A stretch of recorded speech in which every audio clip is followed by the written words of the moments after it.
Assalamualaikum warahmatullahi wabarakatuh. Sahabat Bang Yos, kali ini kita akan merangkum beberapa obrolan menarik Bang Yos dengan para pelawak Indonesia. Mulai dari stand up komedian Rigen Rakelna, Dede Sunandar hingga salah satu pelawak senior di Indonesia, Sule Sutisna. Banyak obrolan menarik yang membuat Bang Yos tertawa sampai terkagum-kagum. Langsung saja kita mulai dari obrolan menarik Bang Yos dengan Rigen seputar jatuh bangun usahanya menjadi seorang stand up komedian yang sukses. Jadi jatuh bangunmu kayak apa? Coba ceritain ya, karena kamu kan sukses kan? Iya Pak. Sangat yakin itu pakai perjuangan yang berat lah untuk bisa bersaing dengan yang lain. Ya. Iya, Jadi Pak. lu ceritain gitu Pak. Saya itu dulu Pak, awal stand up tuh kan saya didaftarin sama temen. Jadi teman saya tuh kayaknya dia itu pengen ngerjain saya karena saya suka ngelawak di tongkrongan, saya suka ngelawak sama teman-teman. Jadi sama dia, Rigen, lu kan lucu nih, kenapa lu nggak ikutan stand up aja gitu? Ah kagak lah, kagak bisa. Udah ikutan aja. Kebetulan di kampus lagi ada lomba stand up komedi. Sama dia didaftarin tuh Pak, didaftarin lomba stand up komedi. Ini di kampus? Di kampus saya Pak. Rigen ikut lomba gitu, terus saya bilang, oh saya nggak bisa stand up nih, belum bisa. Udah ceritain aja yang lucu-lucu, kan banyak tuh cerita-cerita lucu gitu dia bilang. Iya juga sih, banyak cerita lucu saya gitu. Saya coba, saya bawain tuh waktu itu buat lomba Pak. Lu dapat apa, nomor berapa lu di kampus itu? Nomor urutnya Pak? Nomor urutnya, nomor kejuaraannya lah itu kan di lomba. Juaranya. Saya kagak lucu Pak itu. Hah? Kagak lucu saya. Terus dari kampus, terus kamu ke panggung TV? Iya. Belum Pak itu, belum. Tuh panjang dulu Pak, saya stand up kan, waktu itu bintang tamunya ada Mongol, saya stand up, set. Saya ceritain tuh cerita-cerita yang menurut saya lucu banget tuh Pak. Ceritain, penonton hening Pak, gak ada yang ketawa. Gak ada yang ketawa? Gak ada yang ketawa Pak, diem semua. Set, saya bilang, astagfirullahaladzim, gini amat jadi stand up ya, saya bilang. Saya turun, justru penasaran. Saya ngeliat Mongol, kok kayaknya gampang banget ini orang bikin orang ketawa ya gitu. Cerita-cerita, kok bisa bikin orang ketawa. Saya harus bisa nih, saya bilang begitu. Akhirnya saya mulai mempelajari Pak. Saya mulai nonton-nonton, dulu ada di TV, ada program di TV kan. Saya nontonin, oh gini stand up. Saya pelajarin, terus saya mulai belajar nulis sendiri. Sampai akhirnya tahun depannya ada lagi lomba. Itu waktu di panggung itu kira-kira berapa menit? Saya Pak, waktu itu 5 menit Pak. Hanya 5 menit? Hanya 5 menit tapi dan berasa. kamu buat skenario sendiri gitu? Iya. Bagaimana supaya 5 menit itu orang bisa ketawa gitu? Iya. Cuman kadang nggak lucu, berasa kayak 2 minggu Pak itu Pak, 5 menit. Karena berat banget Pak itu Pak, sumpah saya, wih ini nggak lucu, coba lagi lempar lagi jokes yang lain, nggak lucu. Ternyata jokes saya itu orang-orang udah tahu, maksudnya ya itu istilah di dunia komedi itu namanya street jokes atau kodian. Cerita-cerita kodian tuh kayak misalnya yang gini nih Pak, mungkin Bapak pernah dengar, ada orang naik motor Harley, orang naik motor gede gitu lah, naik motor gede, terus dia ngebalap ada orang naik Supra gitu misalnya. Pernah naik Harley nggak? Ditanya ke yang naik Supra. Terus yang naik Supra, apaan sih sombong amat gitu. Terus ngebut yang motor Supra, ditinggalin yang motor Harley, dibalap lagi yang motor Harley. Pernah naik Harley nggak? Terus yang motor Supra, apaan sih sombong amat? Tinggal lagi. Sampai akhirnya motor Harley lampu merah, dia terabas, nabrak Pak, jedar gitu. Yang nabrak Harley-nya? Harley-nya tabrakan, dar. Yang motor Supra datang nyamperin. Lagian sih sombong amat, nanya-nanya orang pernah naik Harley apa enggak.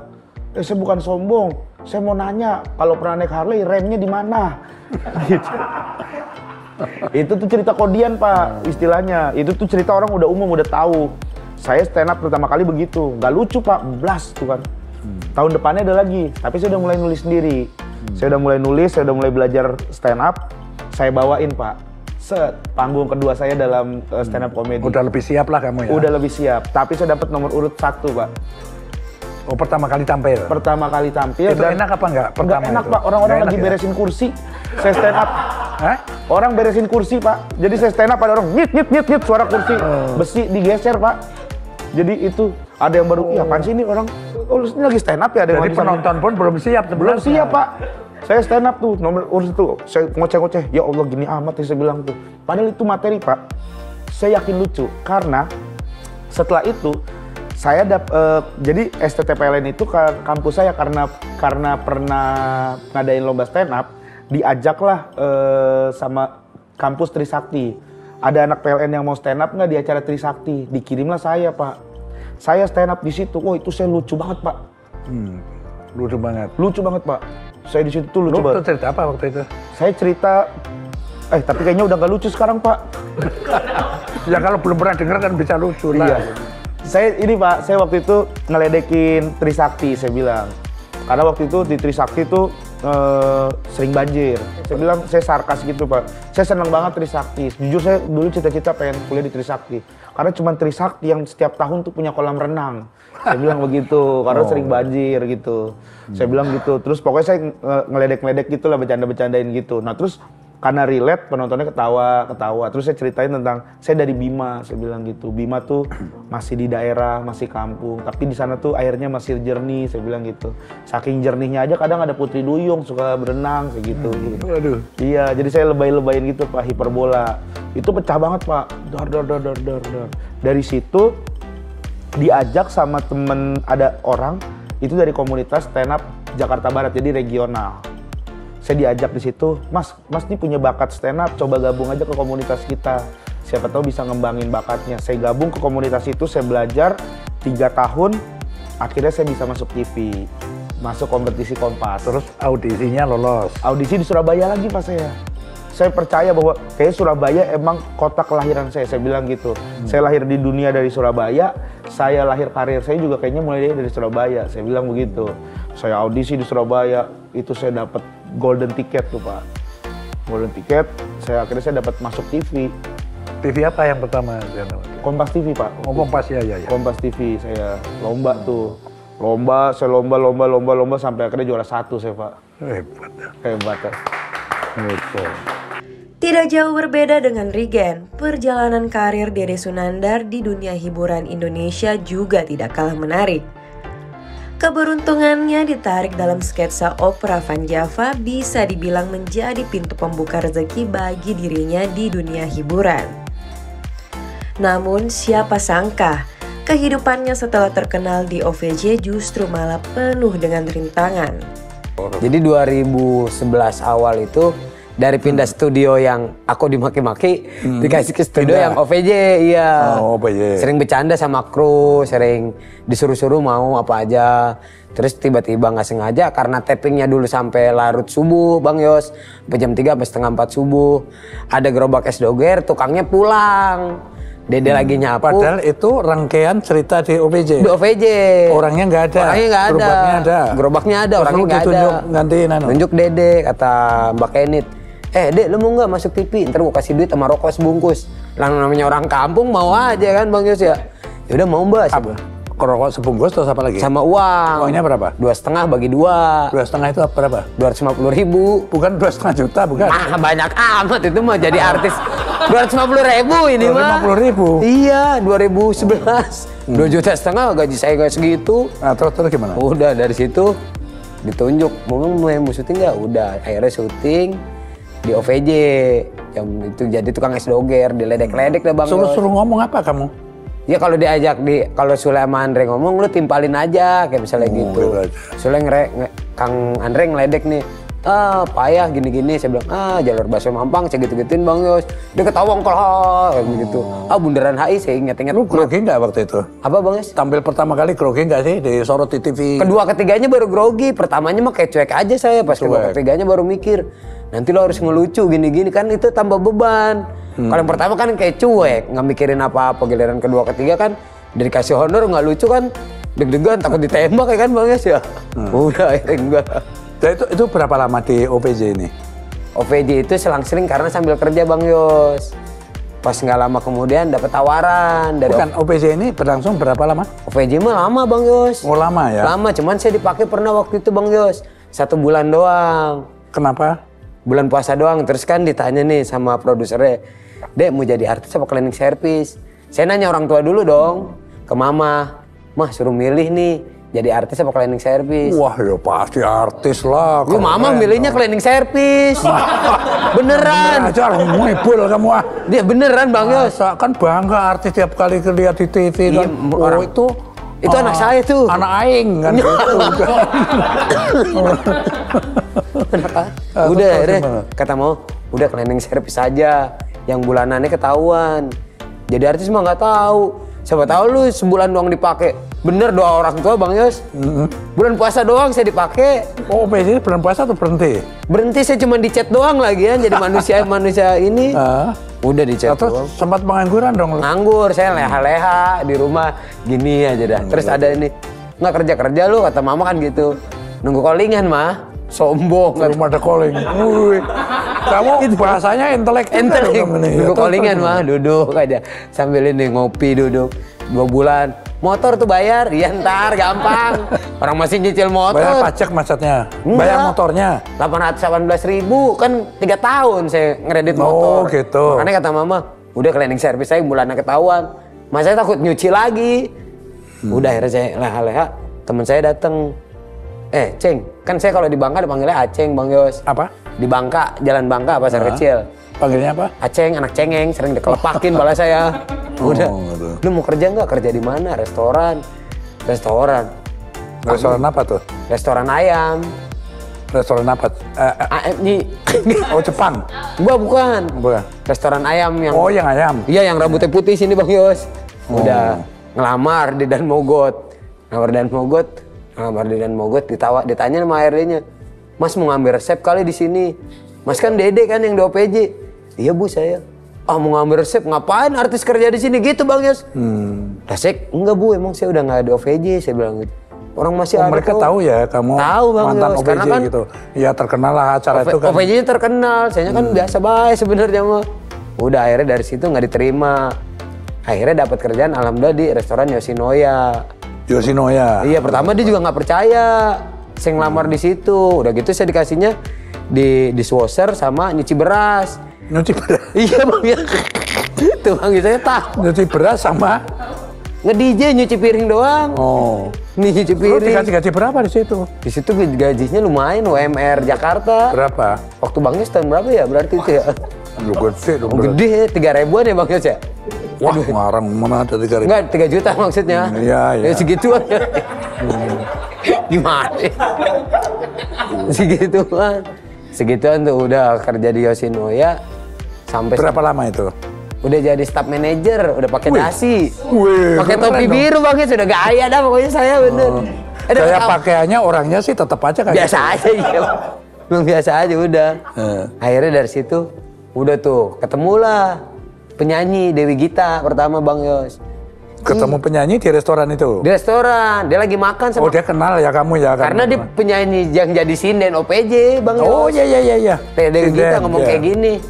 Dia punya restoran di sini katanya gitu. Lah, keren amat. saya kerja, saya bilang dicariin sama orang OPJ. Enggak, saya kerja teh. Udah nggak lama besok datang Bang Ajis. Kucuk-kucuk. Lah Bang Ajis tumbenan makan di mari. Aneh samperin. Bang, mau makan? Saya bilang gitu. Enggak, aneh menyuruh ente keluar. Lah, keluar dalam hati nih. Iya, saya punya uang nih deh 50 juta. Terus lu keluar dari kerjaan. Mau ngapain Bang? Gua punya syutingan. Cuma nggak ada tandem. Nyari temen buat ngelawak Bang Yos. 50 juta gede dong. Ya gede Bang Yos. Suruh keluar kasih 50 juta terus kasih kerjaan lagi. Kasih kerjaan. Di TV apa namanya itu? Waktu dulu zaman B Channel sebelum ganti RTV. Dapat nama program Cahaya Ilahi, aku Bang Aji sama Ustadz. Itu komedian juga kan? Komedian sama ceramah-ceramah gitu. Cuman saya nggak benerin, nanti dibenerin sama Ustadz kayak gitu-gitu Bang Yos. 2 tahun tuh berjalan, 2 tahun berjalan sampai jadi host sampai sekarang. Wah gitu. keren ya. Keren Bang Yos. Jadi gini ya, luar biasa pengalamanmu ini. Amin Bang.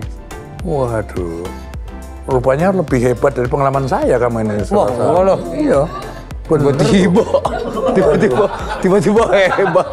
Lah iyalah. Mobil saya masih BFJ punya Bang Yos, RFS. Restoran hebat gimana? Ya saya BFJ masih. Pinggir tol masih ditilang tadi. Bang Yos ya kiri sama aja ngabur kamu. Gua juga udah orang jadi sipil tilang juga kalau tahu. Bukan cuma Deddy Sunandar yang bikin Bang Yos tertawa dan kagum dengan cerita hidupnya. Salah satu pelawak senior legendaris di Indonesia, Sule Sutisna pun berhasil menyuguhkan tawa dan cerita yang menarik bagi Bang Yos. Diskusi sekarang sama aku. Ngampurane. Jone saking pundi? Saking Semarang. Oh Semarang mlebu. Lah jenengan saking pundi? Jenengan saking pundi ya? Bingung dia bingung. Saking Tegal. Tegal. Oh Tegal kok ngomongnya nggak ngapak-ngapak kalau Tegal niku ngomongnya. Mak pusi ya.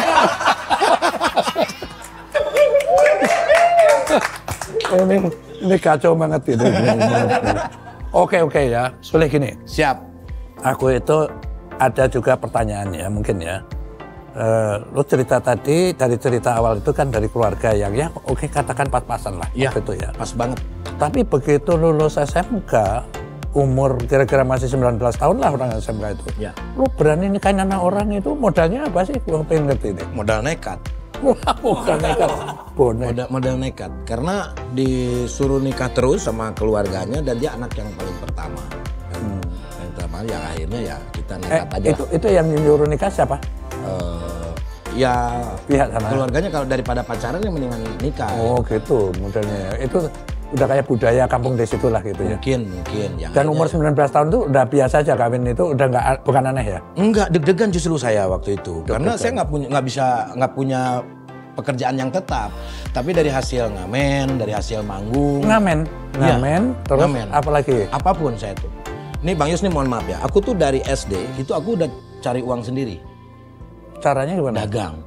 Pulang sekolah dagang. Dagang apa lu yang dagangin apa? Permen, es, jagung, apapun saya dagangin. Sampai lotre, kalau sekarang mas slot lah mungkin ya. Dulu sampai segitunya itu loh. Dan lotre yang kayak dibuka dapat hadiah kayak gitu. Ya sampai ke SMP, SMA, ya, baru tuh dari SMP kita udah jual cerita, anekdot. Sama teman-teman. Jadi teman-teman bayar selawe saya cerita. Oh teman sendiri yang bayarin gitu? Teman sendiri.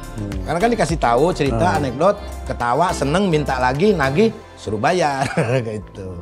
Yang akhirnya ya udah terbiasa. Jadi ketika pas begitu nikah, ya udahlah karena kan mamahnya anak-anak juga pada waktu itu dia juga manggung juga satu profesi. Oh dia pelawak juga? Bukan, dia musik. Penyanyi sinden. Oh sinden Sunda. Betul. Gitu. Jadi pendapatannya antara istrimu dan kamu sendiri ini bisa menghidupin bisa hidup. Alhamdulillah. Rumah udah bisa sendiri. Ngontrak waktu itu. Ngontrak di mana ya? Waktu itu ngontrak di daerah Cihanjuang. Oh ini masih di Bandung ya? Masih di Bandung. Ngontrak di daerah Cihanjuang. Terus berjalan bisa beli rumah di Cicalengka, masih ada sekarang juga. Terus pindah lagi ke Panyawangan, pindah lagi ke Bekasi, Tambun. Ya alhamdulillah sekarang. Iya. Terus kalau ngomongin ini, ngomong soal karier ya. Kamu ini pertama kali kan pengen masuk TV gitu dari Bandung tuh masuk Jakarta ya. Betul. Terus ingat saya kamu pernah juara apa gitu di TPI. Iya. Ya.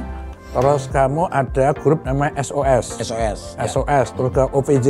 Ya. Dan seterusnya kan. Betul. Kamu keluar. Nah, saya ingin tahu misalnya SOS itu singkatan apa sih SOS? SOS itu dulu dari nama. Siapa? Sutisna, Sule. Obin Wahyudin, sama Suarman. Nah terus ketika masuk audisi 2005 digantilah Semua Orang Suka. Semua orang suka. Tapi Jadi dipaksa. tetap siapa orangnya sama? Apa? Masih itu. Ya akhirnya juara lah di 2005. Itu mulai dikenal orang ya, namanya Sule yang mulai. Ya. Tapi topnya kan OPJ dong. OPJ. Dan gua pernah jadi tamu loh dulu. Iya pernah, pas mantap juga pernah.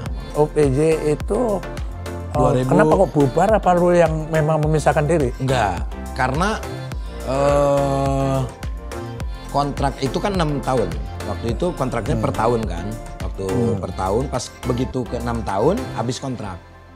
Habis kontrak itu OPJ-nya bubar, parpol sama macam. Oh, masih. OPJ masih ada. Nah, akhirnya saya lah yang diputuskan kontraknya karena saya bermain di salah satu televisi yang lain, gitu, yaitu di NET waktu itu. Ya udah kita jalanin aja. Ya kita mau dipaksa gimana? Tapi perjuanganmu yang paling berat awal itu dari mana itu? Perjuangan yang paling berat untuk meniti karir maksud saya. Yang meniti karir yaitu setelah juara 2005 itu saya jatuh tuh di 2007. Nggak ada job sama sekali, manggung juga nggak ada waktu itu. 2007, tapi kan kamu sebenarnya sudah dikenal orang dong 2007. Sudah dikenal orang. Kenapa jobnya sepi? Sepi waktu itu. Nggak TV tahu. Juga? TV juga nggak ada. 2007 ya? Iya, TPI dulu kontrak 3 tahun tapi kita kerja cuma setahun waktu itu. Tapi nggak apa-apa. Nah saya balik lagi, saya siaran lagi di radio. Karena dulu sempat siaran di tahun 2000-an lah.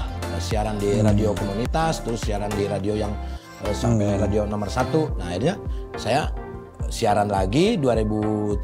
Nah 2008 1 tahun saya di Bandung lagi sampai saya jual handphone dulu merek dari Cina gitu, terus ke teman-teman bayarnya 3 kali dalam seminggu, ya kayak gitulah.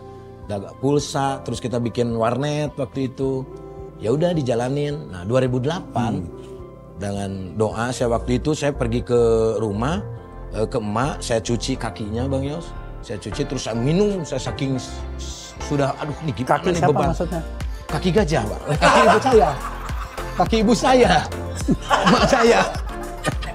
Itu kepercayaannya itu ya kayak gitu. Iya, karena saya yakin. Sebagai rasa Betul, bakti dan rasa terima kasih. Dan saya bukan berarti mau meminta apapun dalam hal itu, tapi saya minta maaf sama emak karena posisi saya lagi, waduh jatuh banget nih. Emak minta doanya, semoga saya bisa membiayai anak-anak dan juga keluarga.